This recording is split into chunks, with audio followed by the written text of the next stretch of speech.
Selamat pagi dan salam sejahtera untuk kita semua.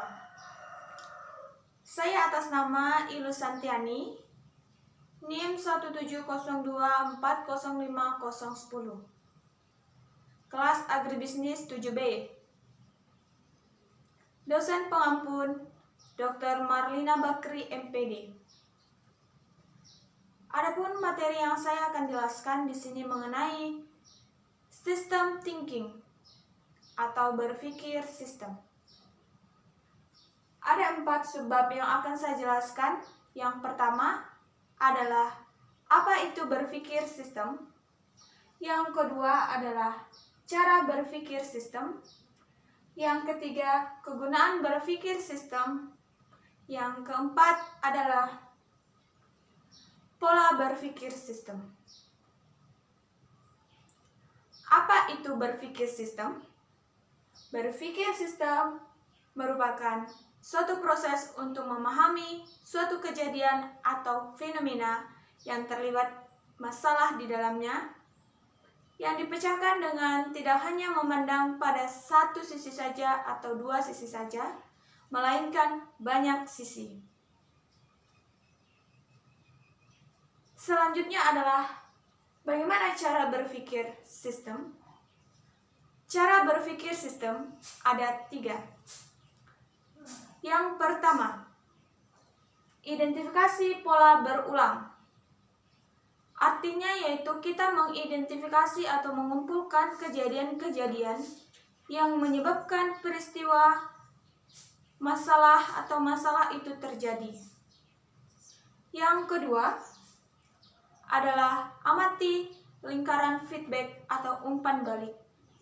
Setelah kita mengumpulkan kejadian-kejadian yang pernah dialami, maka kita harus amati apakah kejadian tersebut memberikan umpan balik yang positif atau negatif. Karena di dalam berpikir sistem ada 2 jenis umpan balik. Yang pertama, positive feedback, umpan balik yang menguatkan, dan negatif feedback, yaitu umpan balik yang melemahkan. Kita ambil contoh hutan. Positive feedback, semakin banyak hutan yang mati, maka makin baik juga humus yang akan tumbuh, yang menyebabkan pada tanaman tersebut akan tumbuh tanaman baru. Contoh pada negative feedback, yaitu umpan balik yang melemahkan. Contohnya yaitu kita lihat pada gambar di atas, yaitu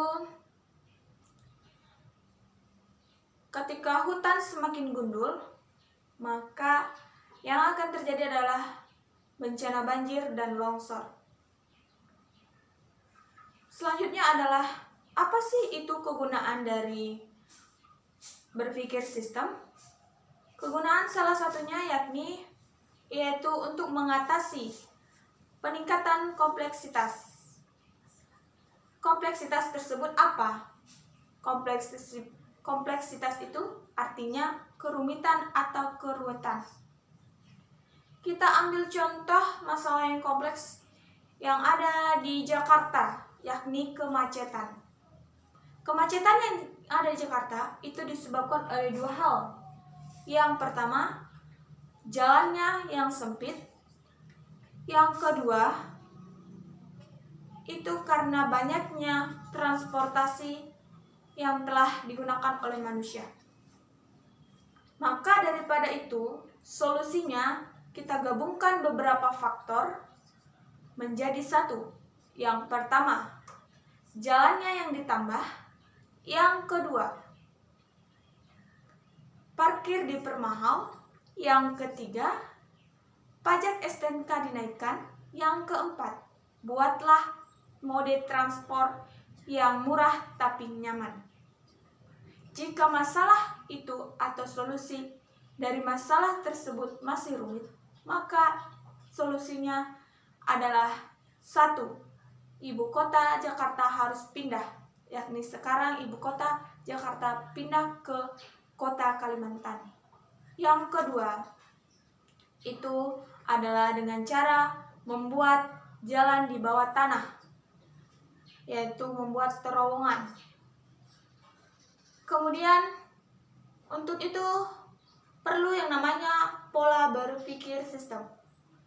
Pola berpikir sistem di sini ada 4. Yang pertama adalah berpikir logis. Berpikir logis berarti berpikir dengan mengandalkan logika atau hal-hal yang masuk akal. Yang kedua adalah berpikir kritis. Berpikir kritis adalah konsep untuk merespon pemikiran seseorang yang kita terima dengan secara struktur. Dengan kita menggunakan unsur 5W tambah 1H. Apa, siapa, kapan, dan di mana. Berpikir kritis ini biasa digunakan pada saat kita diskusi, baik itu diskusi kelompok maupun diskusi yang lainnya. Kemudian ketiga, berpikir holistik. Berpikir holistik itulah berpikir secara menyeluruh dengan mempertimbangkan berbagai segala aspek yang mempengaruhi manusia itu bertindak. Yang keempat adalah berpikir mental. Merupakan cara berpikir dengan asumsi-asumsi yang ada di pikiran manusia untuk bisa memahami, bersikap, dan bertindak dengan dunia sekitar. Mungkin itu saja yang bisa saya sampaikan dari materi berpikir sistem atau system thinking. Saya ucapkan terima kasih dan selamat pagi dan salam sejahtera untuk kita semua.